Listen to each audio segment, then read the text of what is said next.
Hey, welcome back. In this lesson, we are going to be creating a website using CSS. So applying CSS to our web page content in order to make it look more like a website.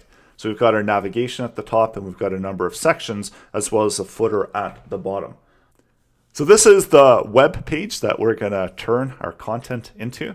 Notice that we do have a navigation bar. So I use floats in order to create this navigation bar, using them to float left.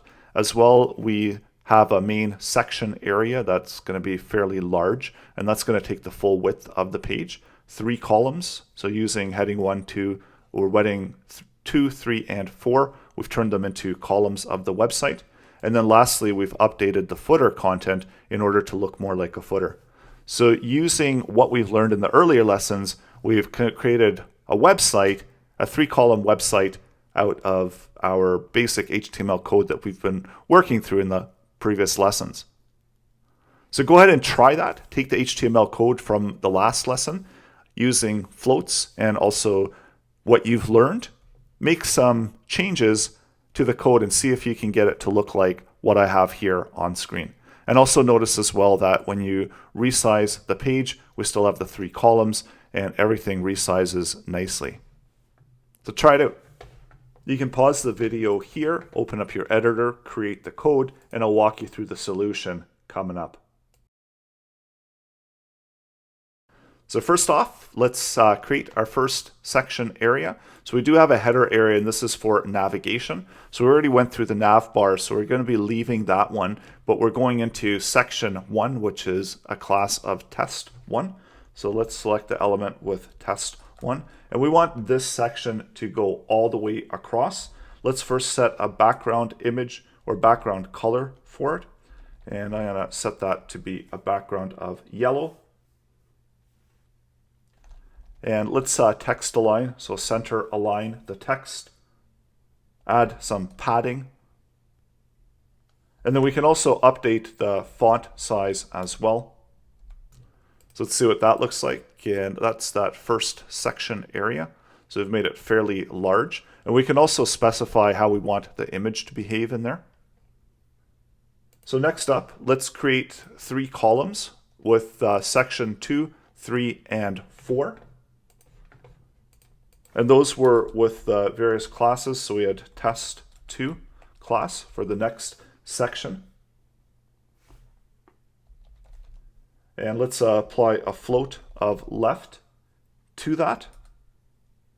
Specify a width of 33%. And you could also do a 33.3%. So that will give it a third width. And we're going to apply the same values to test 3. So you can comma separate out the different selectors. So applying all of that to all of those selectors. So now we've got a 3-section website. Also, let's apply a border property to it. So border 1 pick solid and make it a black border. So refresh again so we can clearly see where each one of the sections is being positioned. Now notice that section 4 didn't really fall into place with how, when we added in the border, with the alignment of section 2 and 3. So it changed from being within line of it on the 3rd spot, and that's because we added in a border, and the border messed up our calculation where we were setting a width of 33.3, but adding in a border updated and messed that up. So let's apply the border box, and we saw that the border box will actually force the size of the elements. So we want to force the size if we are specifying a width of all of the elements. You can use the asterisk to make this apply to all of the elements, and selecting the box siding and border box.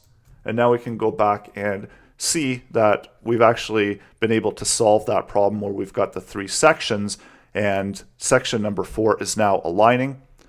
You can also adjust the size of the page and see how nice and neatly the 3 columns adjust.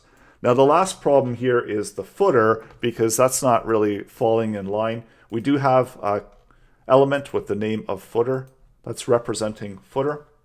So let's make a selection of footer. and set up a background color of it. I'll do a black background, do font color of white.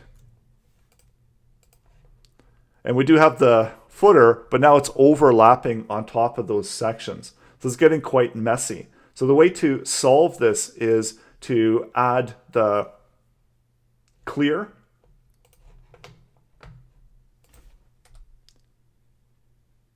So let's do clear both. And that will clear out any of the float values that we had. So that will, again, put the footer where we'd expect it to be, which is at the bottom of the page. Let's also do a few more updates to footer. So do a text align center, also give it a height. And that's how we can construct a 3-column website with a fairly large top part there. And if you also want to do the navigation, this is kind of a little bit of a bonus part that you didn't have to do the navigation, but you can do navigation. So navigation can also be done with floats. So going back into our style sheet, and we're going to select the list items and get them to float left. So when we refresh, that updates our list items within the navigation bar. Kind of ugly, but set it to be horizontal. And now we can select within the nav bar the list items that have anchor tags. And let's display those. So display block property. Add some padding to it. And also let's update the background color of those to be red. So now it looks a little bit more like navbar. We do need to still get rid of the list style. So a few more updates that we need to make.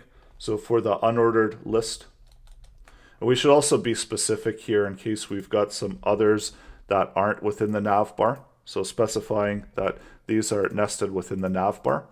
So in the navbar unordered list, and we'll update the list style type, set that to be none. So that will get rid of the bullet points.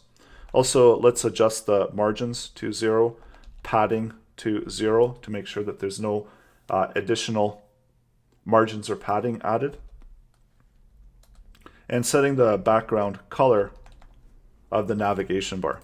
So let's see what it looks like now. So now it looks more like a navigation bar. For the list items, we can get rid of the text decoration. So set that to be none. And I'm going to copy this and we'll apply the hover effect. So that will tell the user that these are going to be clickable buttons within the nav bar. So whenever it gets hovered, let's do a background color, and I'll set it to background color of dark red. And probably we should also overwrite and change the color of the text, and however we want to update the colors. So now we've got the navigation bar with red background, and setting the overflow to hidden. We'll stretch the navigation bar all the way across. As we saw with overflow, then this is going to take that full width for the navigation bar. So now we have a navigation bar at the top of the page. We've got a main section area, and then we've got a 3-column website with the footer.